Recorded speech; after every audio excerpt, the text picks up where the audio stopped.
due for a booster, but finally got one when she passed by a vaccination site on her way to Quiapo. Hindi ko talaga bala. Napadaan lang ako at magtatanong. Nagkataon, meron.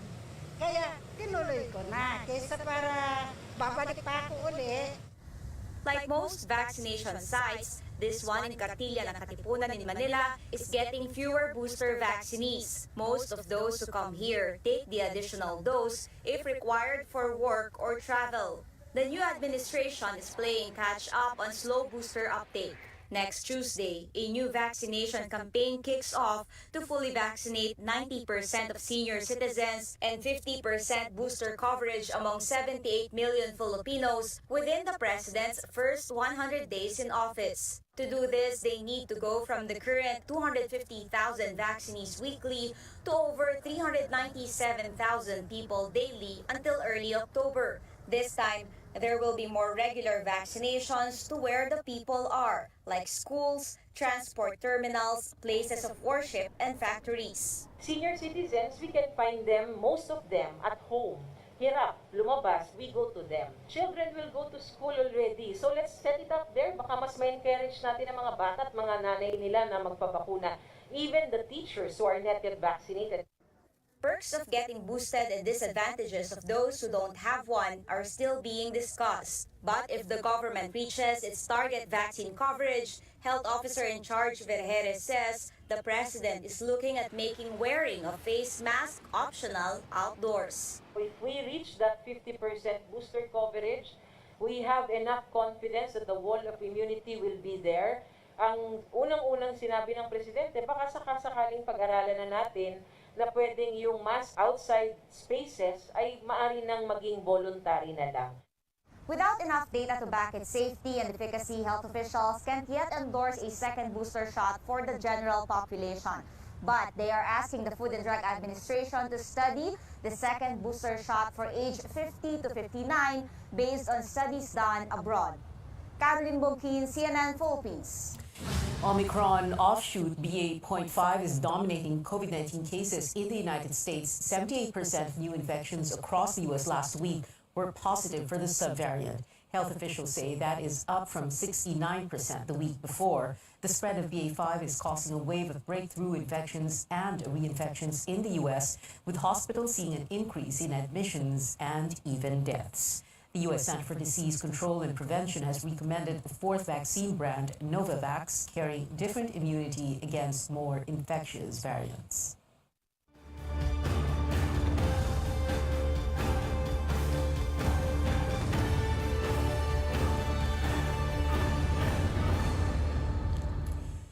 More than 1 million families are said to be delisted from the government's conditional cash transfer program as they are no longer considered poor. Details from Melissa Lopez. The Social Welfare Department cleans up its Pantawid Pamilyang Pilipino program or 4Ps to remove 1.3 million families from its list of beneficiaries. The change will affect nearly a third of the 4.4 million families by September or October. The agency says it's for a good cause. Abay, kung graduate na ho yung mga anak po nila, di ho ba?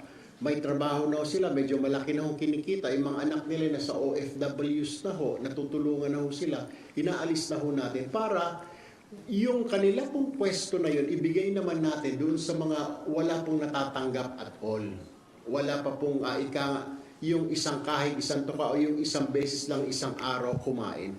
The news concerns Cristina Ricabar, a 4-piece recipient with 2 kids in high school. She owns a sari-sari store in Barangay San Vicente in Quezon City. She continues to receive 4,600 pesos every 2 months from the program.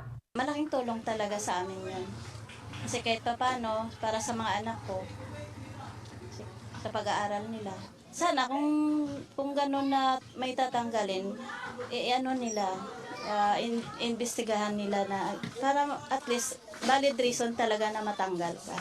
Poor families get 1,600 up to 3,400 pesos monthly, provided they send their children to school and bring them to health facilities for checkup and vaccination. Jelly Gasga was a 4-piece beneficiary for 5 years until DSWD stopped releasing her monthly aid of 2,000 after her youngest turned 19. Sa 2,000 na yun, yung 1,000 ilalaan po sa pamasahe niya. Yung 1,000 pagkain, vitamins. Secretary Erwin Tulfo says a family can only be a 4-piece member for up to 7 years. He adds another 600,000 households may be delisted as field officers cannot locate them or they are refusing interviews. DSWD is identifying a new set of 1.3 million families to replace a 4-piece graduates from 15 million poor families. Siguro okay lang, pero sa panahon ngayon, kung ako ang tatanungin, medyo mahirap pa kasi siyempre yung napagdaanan natin. 4-piece beneficiaries know the cash aid cannot be forever, but they hope it can be sustained at the time of high prices and a continuing pandemic. Melissa Lopez, CNN Philippines. Hybrid learning can still be held in very specific areas. President Bongbong Marcos said this during his meeting with education officials on Tuesday. Although Mr. Marcos, as quoted by Malacanang, still prefers a full shift to in-person classes by November, he instructed the Education Department to prepare learning devices and other supplies that may be needed for blended learning. The statement did not give details on what will merit the shift to online classes.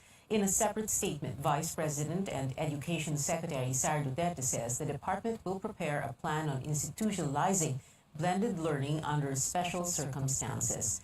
Duterte previously gave strict orders for the mandatory face-to-face classes beginning November 2nd. She says that requirement is still in effect.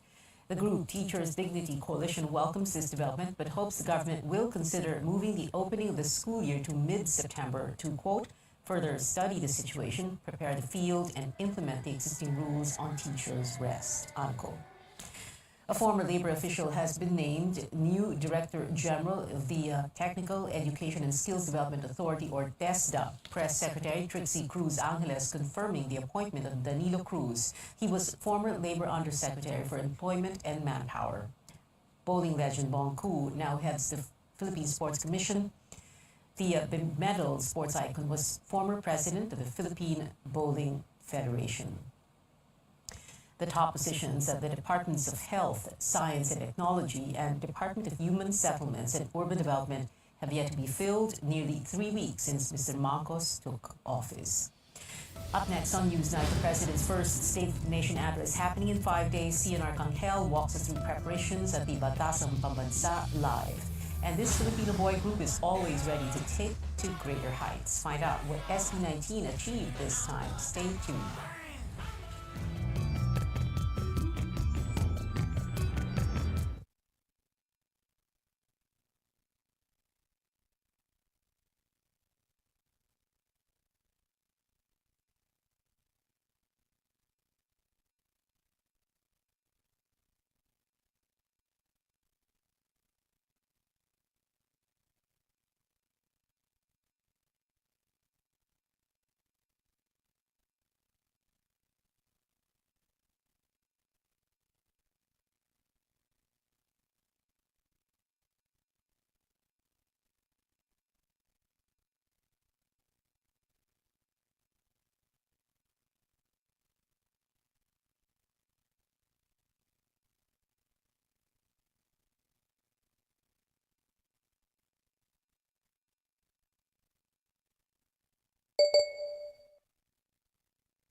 watching CNN Philippines. It is all systems go for the first State of the Nation address of President Marcos at the Batasang Pambansa in Quezon City on July 25th. A fully renovated session hall will welcome the President and members of the 19th Congress, the first renovation in 44 years after it was built by the President's late father, former President Ferdinand Edralin Marcos. Cian Arcangel takes us to Batasan for details. Cian? Pia, a full house is expected at the session hall on Monday when President Bongbong Marcos delivers his first State of the Nation address. Over 1,300 invitations have already been sent out to guests, which include foreign dignitaries and government officials. Former Presidents Joseph Estrada and Gloria Macapagal Arroyo have confirmed their attendance, while yet to say yes to the invitation are ex-Presidents Fidel Ramos and Rodrigo Duterte, as well as former Vice President Leni Robredo. Systems go na tayo. Nag-out na rin tayo ng may invitations. Ang gusto ng Malacanang, actually, Pangulo, is maging simple lang. Simple at very more non-traditional ng SONA. Renovation of the session hall is completed in time for the Marcos SONA at a price tag of over 100 million pesos. Additional lights have also been installed to make the hall brighter, while the flat flooring is now converted into steps to accommodate additional seats for lawmakers. There are now automatic sliding doors at the main entrance to the hall. All guests who will watch the SONA inside the plenary hall should present a negative RT-PCR test result before being allowed entry. As much as possible, first come first serve yung mga makakaupo dun sa yung mga former member na pwedeng gusto mo po, makakaupo sila doon. Pero the rest, sa gallery na sila makakaupo. Starting Friday, Batasang Pambansa will be on total lockdown, and on July 25, it will be a no-fly zone. Signal jammers will be activated just before the President's arrival. The SONA will be directed by Director Paul Soriano. Back to you, Pia. Cian, what do we know about the program? Pia, so far the details are coming in trickles from the House Secretariat. What we know so far is that a choir from Ilocos Norte will be singing the Philippine National Anthem on the day of the State of the Nation address. There are also no other information provided as to the caterer and the food that will be served to the guests after the SONA, but the House Secretary General said that there will be cocktails after the event. Pia? Cian Arcangel there reporting from Quezon City. The Presidential Security Group in final stages of preparations for Mr. Marcos's SONA. PSG Commandant Colonel Ramon Zagala says they're making necessary coordination with other security agencies, including the police and the armed forces. Zagala says they're making sure everything will run smoothly on Monday. We assure you that we will deploy enough personnel to protect the President, the First Family, and all those attending. As you know, it is not just the President attending the SONA. There will be members of the House of Representatives, the Senate, and other guests that will be attending, which will be part of the protection that PSG will give during the SONA. A different scene will take place outside the Batasan on Monday. Militant groups are taking to the streets to demand action from the Marcos administration on issues affecting millions of Filipinos. Chrissy Di Matulak reports. Militant groups will be pushing through the tradition of holding protest actions during the State of the Nation address. This year will be no exception, especially with President Bongbong Marcos set to deliver his first SONA. According to the group Bayan, they are unperturbed, with the authorities call for a no-rally zone along Commonwealth Avenue. Secretary General Renato Reyes says they plan to hold a protest along Batasan Road, their usual venue during the President's address. We're not going to go to President Memorial Circle. Hindi namin option yun. Hindi rin option yung CHR kasi masyadong late. In 2016 and 2017, we were able to hold the SONA rallies along Batasan Road. And for the last 6 years, there have been no untoward incidents.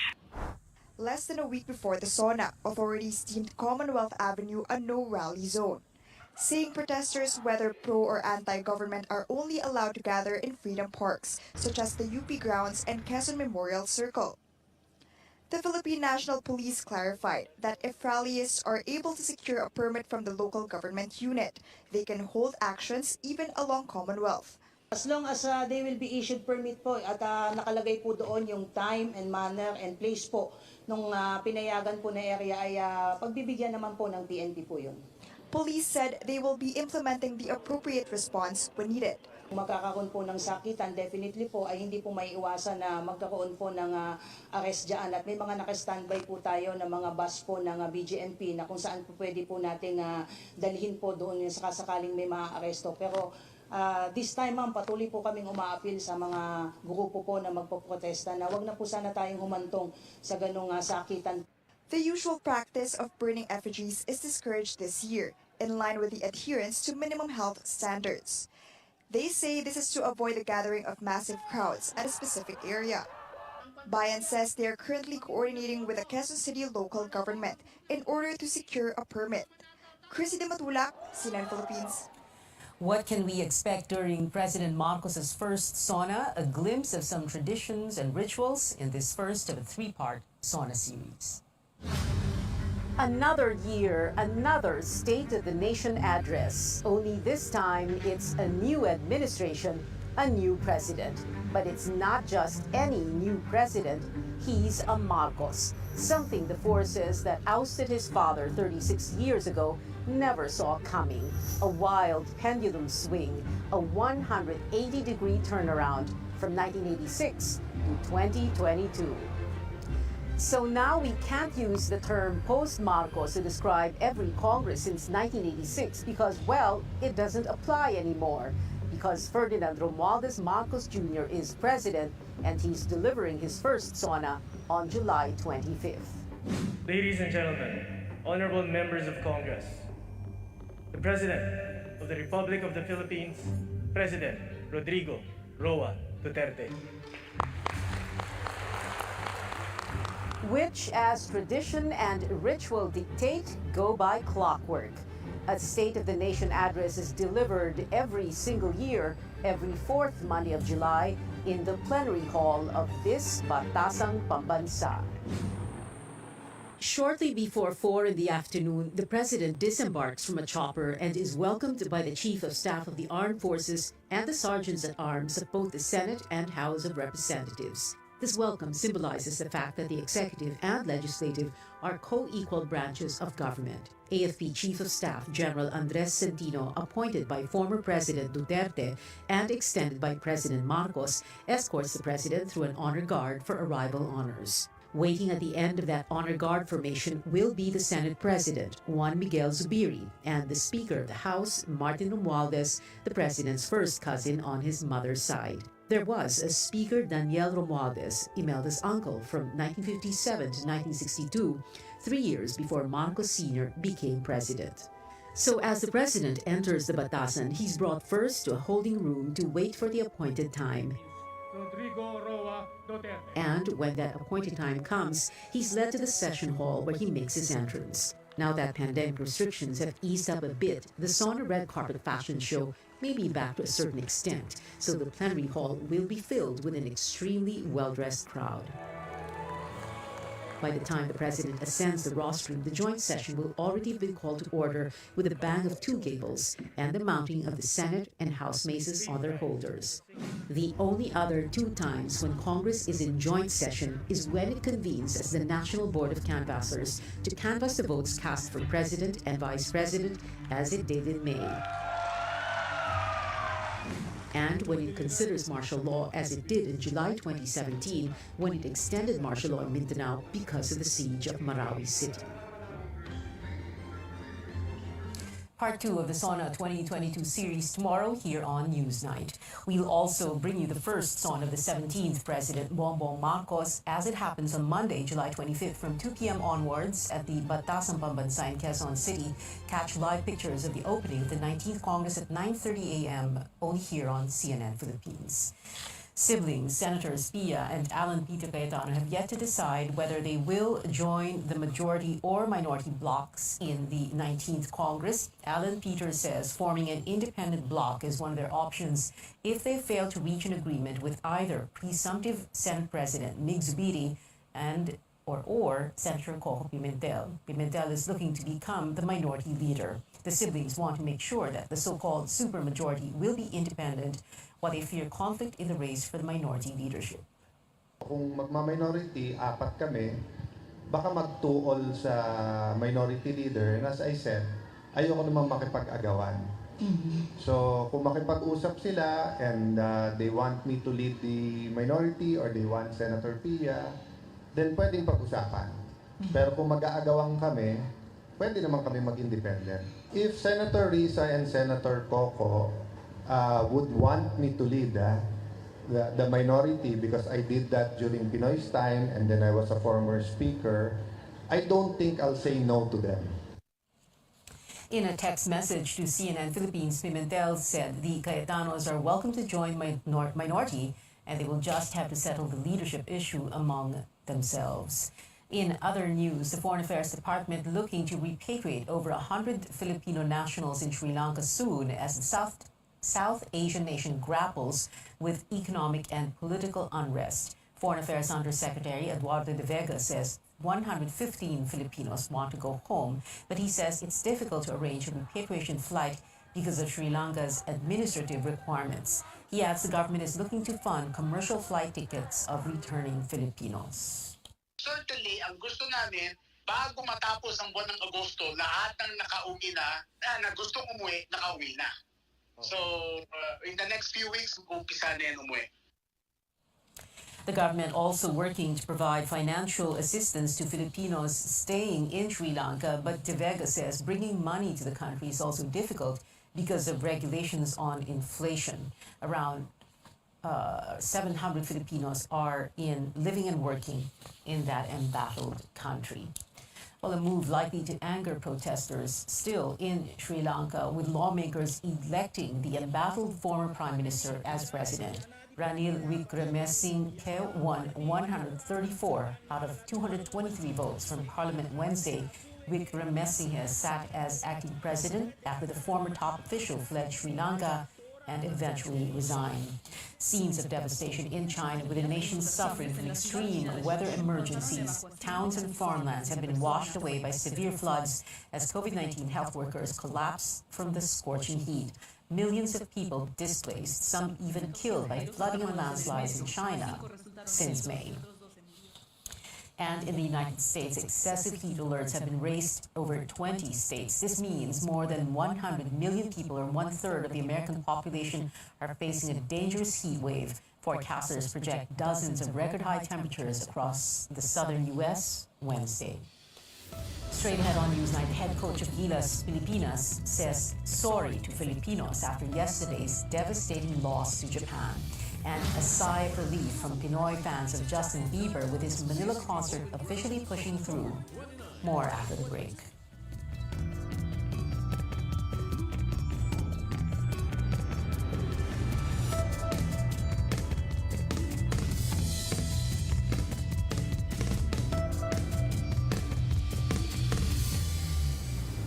It can be dangerous out there. Buti na lang there's locally super foods with 3 kinds of fruits that are super.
Welcome back to CNN Philippines Newsnight. A correction first on our story on Bong Ku with the Philippine Sports Commission. She's going to be a commissioner and she will not head it.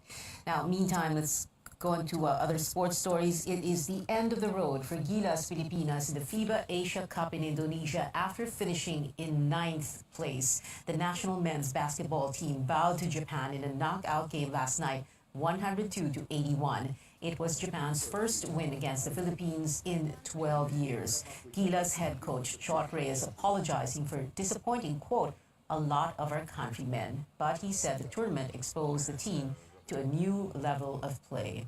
We brought a very young team here, and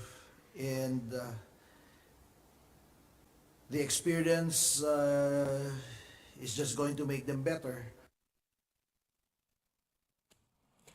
For the FIBA World Cup Asia qualifiers, Gilas may be getting help from a Filipino-American NBA star. In an exclusive interview with Plate Right TV, Reyes says Jordan Clarkson, a former NBA Sixth Man of the Year, is expected to join the team next month for games on the 25th and the 29th.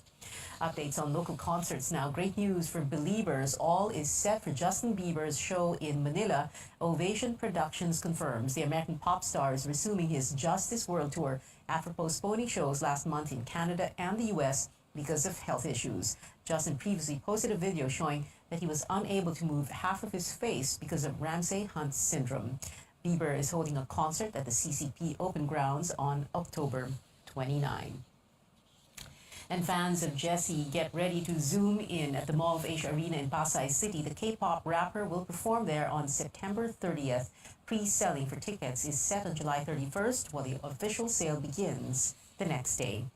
Alongside the likes of BTS and the Beatles, P-pop sensation SB19 was named one of Teen Vogue's 33 favorite boy bands of all time. The Lifestyle magazine writes the five-member act, quote, continued achieving heights of popularity in early 2022 with the release of their hit Bazinga. And that is it for now. Join me again on News.ph at 7 p.m. and on Politics as usual at 8. I'm Pio Ontiveros for Newsnight, where we go above and beyond the headlines.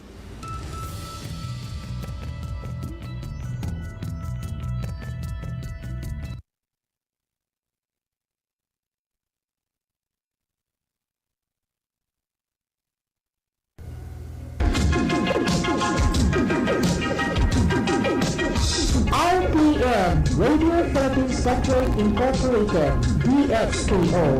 Presence sa Hinday-Usos na dayan sa inyong radyo. RPN DXKO, ang Radyo Ronda dili sa nagbayan sa Cagayan de Oro. Sibiyahan na may galaon sa katawan, ang daw serbisyo sa kanan.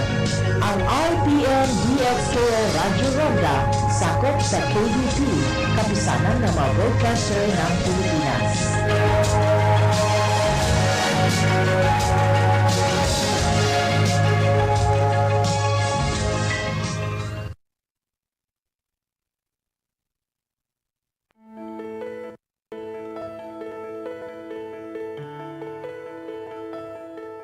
The body has its own way of healing. When you injure your cartilage, the tough, slippery tissue that covers the ends of bones where they form a joint, the body repairs the damage by creating a new bone in the area. Now these lumps are what we call bone spurs. In this episode, we'll take a closer look at what bone spurs are and how they affect the body. I'm Dr. Freddy Gomez, and this is MedTalk Health Talk on CNN Philippines.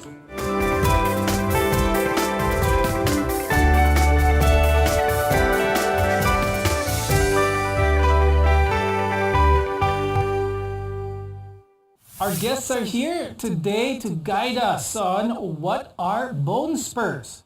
With us is Dr. Mikhail Louver. He's an orthopedic surgeon at St. Luke's Global City and assistant professor at St. Luke's College of Medicine. Also with us is Dr. Franklin Domingo. He's a rehabilitation medicine specialist from the Asian Hospital and Medical Center. Bone spurs, a lot of our viewers who hear of bone spurs, its medical term is osteophytes. I'll start the conversation with Dr. Miko. When we talk about osteophytes or bone spurs, what exactly are these? What are we talking about here? They are essentially a reaction of bone whenever they come into contact with each other. So it is most commonly seen in the most common condition, which is osteoarthritis. Dr. Frank, what are the more common ways for a person to know that they have osteophytes or bone spurs? Patients come to us in our clinic, they often even don't have an idea about what bone spurs are. But then when they come in because of neck pain, back pain, heel pain, knee pain, or hip pain, we ask for an x-ray, and invariably a result will come out. And they begin to ask, is this the cause of the pain, or is this something that's just incidental? Is it a pain generator? So that's how we usually encounter the patients who complain of bone spurs. Now, I'd like to ask Dr. Miko naman, when they come in for pain, what are the more typical parts of the body would someone feel these osteophytes or these bone spurs? Where do they usually come out? Essentially, if you look at epidemiology or numbers, it is actually on the knees, which is the most common area where these patients would come in for pain. Next would be the feet, the hands, and then the back as well. Dr. Miko, you mentioned about the knees, the feet, and whatnot. They come in for pain. Let's talk about the character of the pain that someone would usually feel when they do have a bone spur. Is something significant with the pain? Could you describe the kind of pain that a bone spur would elicit? Bone spur pain would give out some form of localized or direct pain on that part of the body. For it is the knee, then the pain would be localized on that knee region or somewhere close to it. There's also a concept that we call it radiates somewhere close to that area. So essentially, it is pain. It's like point tenderness pain. Whenever you point to that region, that is where it's most painful at, then most likely it is because of consequence of the bone spurs. Now, Dr. Frank, let's talk about that a little bit. Could you expound a little bit more on how bone spurs occur in the process of repair? Yeah, it's your body's failed attempt at trying to repair damage that has been caused through wear and tear. Most specifically in patients with arthritis. And it usually happens in joints where we have a lot of loading. So when damage occurs in these joints because of injuries, overuse, or just simply wear and tear, it's the body's own way of trying to heal itself, but invariably it just doesn't work out the right way. And we have bone spurs. And when they touch on nerves that are sometimes around these structures, they invariably cause pain. Now, apart from repairing injuries to our bones and joints, are there other causes of bone spurs, Dr. Miko? It usually comes into play with regards to medical conditions. So these come into play with some conditions like rheumatoid arthritis. These come into play with gout or gouty arthritis. And these are more of the medical arthropathies or medical joint pains that we also see in clinic. Dr. Miko, are there certain people who are more at risk of developing bone spurs? I hear a recurrent term here is osteoarthritis. So are there certain age groups who are more at risk of getting bone spurs? The most common age group is actually the middle age to the elderly age group. There's actually a study done in PGH wherein they essentially mapped it out somewhere around 60 years old, where these patients would come into your clinic complaining of the joint pain. One of the biggest factors as well that you could commonly see in medical literature is that these patients who develop these joint pains outside of the age parameter or the degenerative problem, especially when they come into you at an early onset of an age, then we have to think about some form of genetic or medical problem that would lead to these bone spurs. Now, Dr. Frank, is it sort of inevitable for the elderly or those advancing in age to have bone spurs? And if that is the case, are these relieved or not relieved for that matter with your common pain relievers such as those like non-steroidal anti-inflammatories? Bone spurs are much like taxes, as some other doctors would say. They're like taxes in that they're unavoidable. They just happen. And as with regards to the treatment, when using non-steroidal anti-inflammatory drugs, they would probably just relieve you of the pain. But is it addressing the root cause of the pain? I don't think so. Can diet do anything with osteophytes or bone spurs for that matter? A lot of our viewers try to prevent this by eating healthy, taking calcium supplements and whatnot. Will these do anything in trying to prevent osteophytes from happening? I think they will. They will help. Especially studies now have come out that a Mediterranean diet, which is high in olive oil, green leafy vegetables, different colors of fruits, I think diet may play a good part. Supplements, I'm not so sure. if there are any supplements that could alleviate the symptoms or the progression. Although they did have some studies that have come out that a deficiency in certain vitamins like vitamin B, vitamin E, and sometimes even vitamin K have an increased occurrence of bone spurs in some patients. Dr. Miko, before we go into break, can bone spurs occur because of the way certain people have handled their skeletal structure during their younger years? High-impact sports, carrying increased weight on their joints for that matter, ill-fitting shoes, all of these factors, can these contribute to having osteophytes or bone spurs?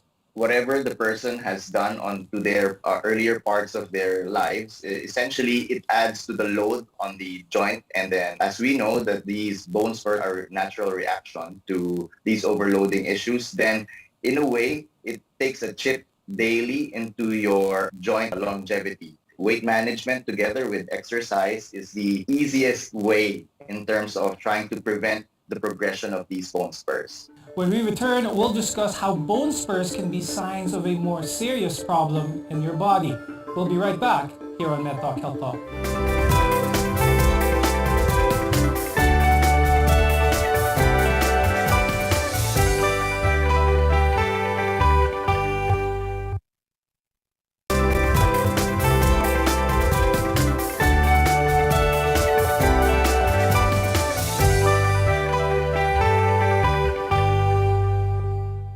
I'm Dr. Freddy Gomez and welcome back to MedTalk Health Talk, where caring is our calling. Now earlier we discussed what bone spurs are and what causes it. Now we'll discuss what other health conditions it may be connected to. Arthritis is the swelling and tenderness of one or more of your joints. Now the most common type is osteoarthritis. Now osteoarthritis causes cartilage to break down, and as we've mentioned earlier, the body repairs the damage by growing bone spurs. Now, Dr. Miko, let's talk a little bit about connection of arthritis and that of osteophytes or bone spurs. Is one dependent on the other? Essentially, it is a cause and effect. So whenever these joints are overloaded, the cartilage begins to get damaged. And when these joints get damaged, the body's natural reaction is to try to stabilize or prevent or decrease the pain. And the only way for the bone to hold on to these structures is to produce more bone. Dr. Frank, do we see the increased occurrence of bone spurs when the arthritis begins as well? Yes, that's something which we can expect. As arthritis progresses, the amount of bone spurs that we see in patients' x-rays or in CT scans or in MRIs, we also see that they increase. Again, it's your body's way of trying to heal itself, but it's just not doing the right job. So that we have bone spurs and we have pain. Now, Dr. Miko, given that bone spurs can be a result of arthritis, how do we lessen the risks? Is there a way for us to lessen the risks of arthritis, of developing arthritis to begin with? Yes, there are ways, modifiable ways that we can do to prevent these to prevent the disease progression. And it is one of the easiest ways to do this is through proper weight management and through good exercise. Exercise is actually a very good way to strengthen the musculatures around that joint region.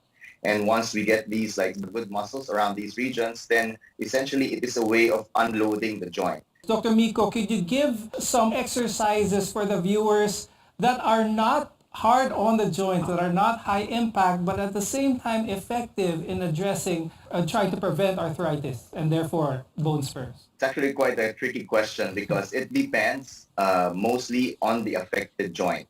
But in terms of trying to look at it as an overview, we all have to remember that it is basically trying to unload the joint. And I think for me personally, one of the best and easiest exercises or sports that a person can do is through swimming. And swimming, there's actually a specialized form of therapy called aquatherapy that can help with these offloading activities for the joint. And not only does it offload you whenever you're submerged into water, it's because of the resistance of the water, it adds more, in a way, strengthening to the muscles around that joint affected. Dr. Frank, let's talk about that since it's in your line of expertise when it comes to trying to get those joints moving but at the same time protecting them. One good activity is that of swimming. Is there any other activity, or how can our viewers maximize these activities in order to enhance their health, their overall bone health for that matter? Swimming is probably the best thing that you can do because of the effect of buoyancy.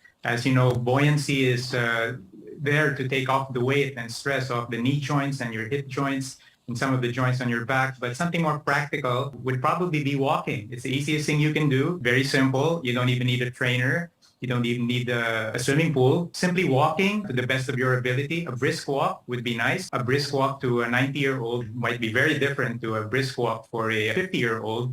But trying to walk and trying to exercise, that's just one way of doing it. Mhm. And another exercise, of course, is cycling. Because, of course, the seat that you're sitting on, of course, takes off a big chunk of that weight.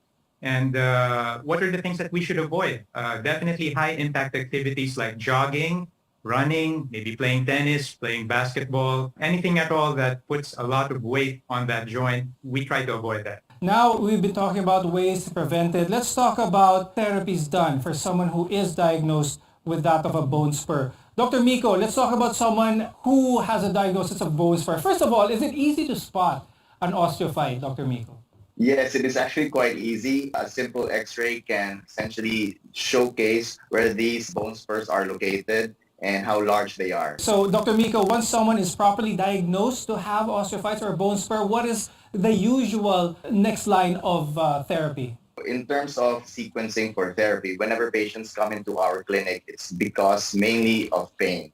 And as doctors, we really need to address the pain first and foremost. So the usual course is essentially to start patients on a short course of non-steroidal anti-inflammatories. And also one favorite thing that I give to patients, which is quite effective, is like your ordinary paracetamol. A majority of these cases are in the mild to, essentially they are in the mild to at least a less moderate form of osteoarthritis or bone spur formation. And these can be readily treated by these medications. Now, Dr. Miko, I noticed your first line of treatment was not surgery. Now, my question is, a lot of people say, I have a bone spur. Dr. Miko, why don't you just surgically operate that, get that out, and I'll be on my way? Why is surgery not the first line of treatment when it comes to not just bone spurs, but for a lot of diseases, actually? To be honest, bone spurs, they don't actually cause too much of a pain, especially in the earlier stages wherein these problems start to develop. They actually become more bothersome and nuisance as a nuisance in terms of symptoms when they get to progress into the moderate to severe stage. So definitely surgery is basically our last resort in terms of treatment. And we always try to focus on the conservative treatment options or the non-operative treatment options in treating these bone spur problems. That being said, when we return, we'll explore the options you can take to lessen the symptoms of getting bone spurs. You're watching MedTalk Health Talk. We'll be right back.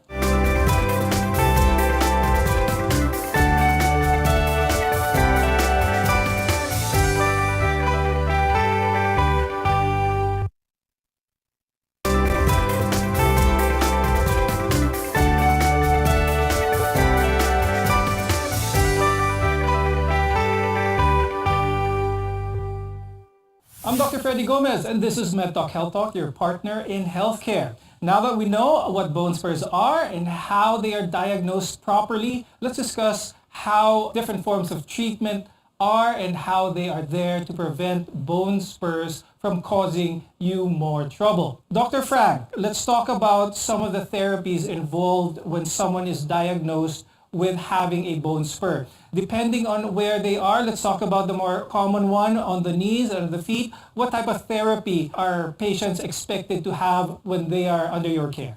What we can try to do is we can try to give modalities to decrease the pain.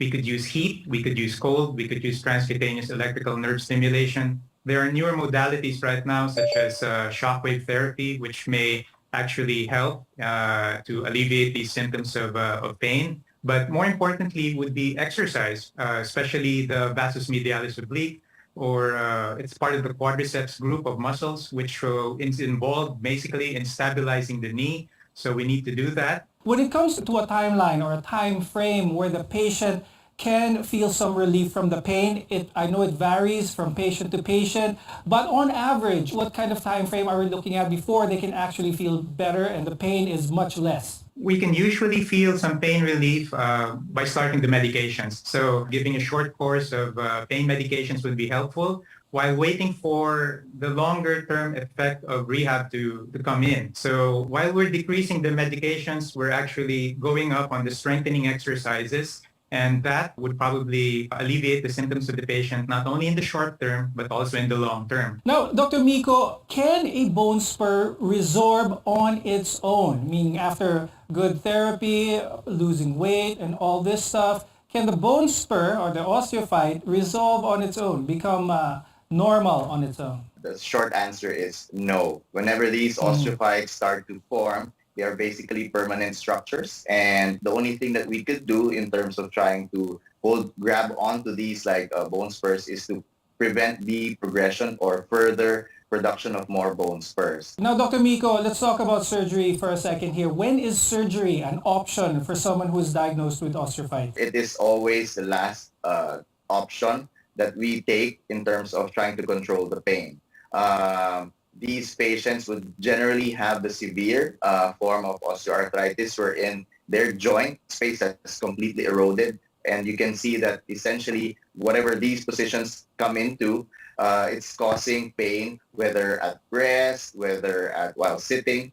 It's essentially a constant type of pain. And that's usually the tipping point in terms of trying to move forward into surgical management for these cases. Now, Dr. Frank, when it comes to supplements, a lot of our viewers are really keen on this because there's so many on the market. You have chondroitin, you have collagen, you have calcium and all this. When it comes to osteophytes or bone spurs, could you give the truth of the matter? Is it effective? Is it best left alone? There is no direct evidence linking the use of supplements such as chondroitin or glucosamine sulfate and calcium as to the progression of bone spurs. Before we go, do you have any words of advice for our viewers, Dr. Miko? My take with regards to these problems, it's actually more of a proactive prevention. Rather than we let these bone spurs progress, it's actually quite important that we try to maintain our body physique in terms of controlling the weight and also exercise.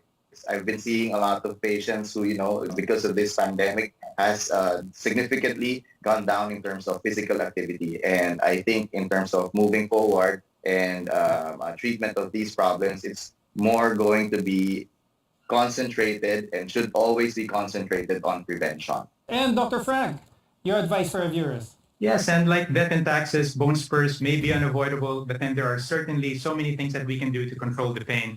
And the sooner that they see their rehab doctor, their orthopedic doctor, their rheumatologist, or any other doctor, the better we can treat them. And with that, thank you very much, Dr. Michael Louver and Dr. Franklin Domingo for being with us today. You definitely shared a lot of useful information for our viewers about osteophytes or bone spurs. I'm Dr. Freddy Gomez, and thank you for watching MedTalk Health Talk. We'll see you again next time.